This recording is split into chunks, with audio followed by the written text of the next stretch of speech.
When we examine athletic greatness, we often resort to subjective terms like clutch or legendary.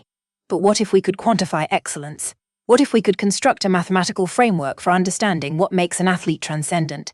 Today, we're going to dissect LeBron James not just as a basketball player, but as a statistical anomaly, a data point so far outside the normal distribution that it challenges our understanding of human performance optimization. Let's start with longevity, perhaps the most underappreciated aspect of LeBron's greatness. In sports science, we have well-established models for athletic decline. Peak performance typically occurs around age 27 to 28, followed by a roughly linear decrease of 1 to 2% per year. This isn't opinion, it's biomechanical reality driven by VO2 max decline, muscle fiber composition changes, and recovery inefficiencies. Yet LeBron's performance curve resembles something closer to a sigmoid function with an extended plateau phase, a statistical impossibility that suggests either genetic outlier status or optimization strategies we don't fully understand. Traditional basketball analysis categorizes players into 5 discrete positions, each with specific skill requirements and responsibilities. But LeBron represents something fundamentally different, what we might call positional fluidity. His skill set creates a multidimensional vector space where he operates simultaneously across multiple positions. This isn't just versatility, it's a complete redefinition of basketball's constraint optimization problem. When a single player can execute the functions of multiple positions with elite efficiency, you're looking at a systems-level innovation that breaks the traditional zero-sum resource allocation of team construction. From a statistical perspective, LeBron exists in what we call the extreme tail of the performance distribution. If we model basketball ability as a normal distribution, LeBron operates at approximately 3.5 standard deviations from the mean. The probability of this occurring naturally is roughly 2 in 10,000, or about once every 5,000 players. But here's where it gets mathematically interesting. LeBron doesn't just excel in one dimension. He's simultaneously in the 99th percentile across multiple independent variables: scoring, assists, longevity, playoff performance, and leadership metrics. The joint probability of this multi-dimensional excellence is so vanishingly small that it challenges our understanding of what's possible within human performance parameters. LeBron's career trajectory can be modeled as a piecewise function with distinct phases, each representing different optimization strategies. The Cleveland years, his first stint, were characterized by raw athletic dominance, what we might call brute force optimization.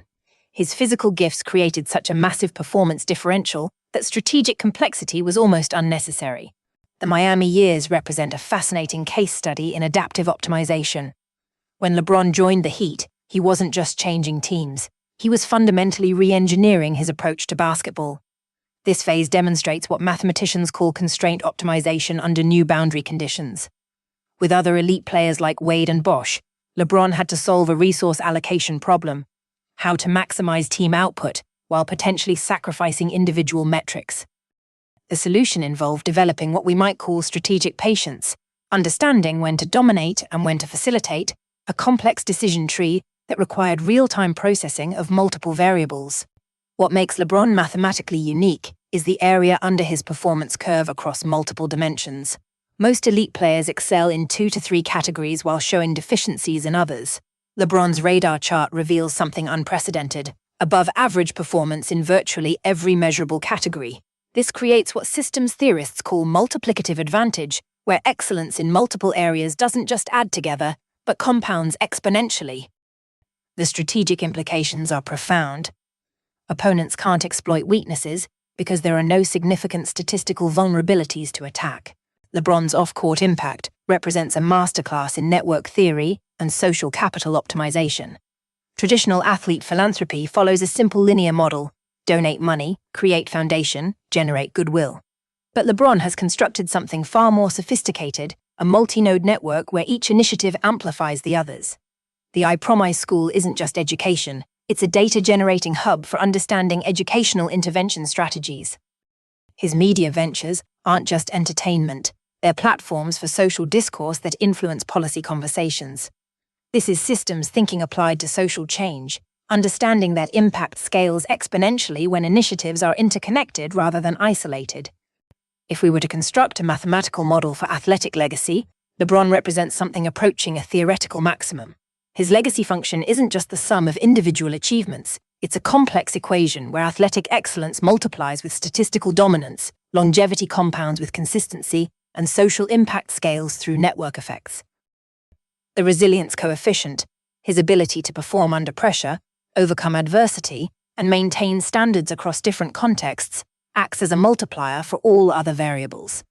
This isn't just about being good at basketball, it's about optimizing every parameter in the legacy equation simultaneously.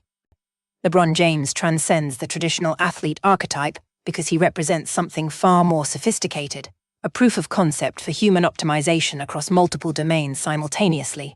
He's not just exceptional at basketball, he's a case study in systems thinking, strategic adaptation, and the compounding effects of excellence over time. Whether he's the greatest basketball player ever is almost beside the point. He's demonstrated something more profound, that the boundaries we assume for human performance, longevity, and multi-dimensional impact are far more malleable than we thought. In mathematical terms, LeBron hasn't just pushed the envelope, he's redefined the entire parameter space for what's possible when intelligence, work ethic, and strategic thinking converge over a 2-decade timeline. That's not just greatness, that's a new model for human potential.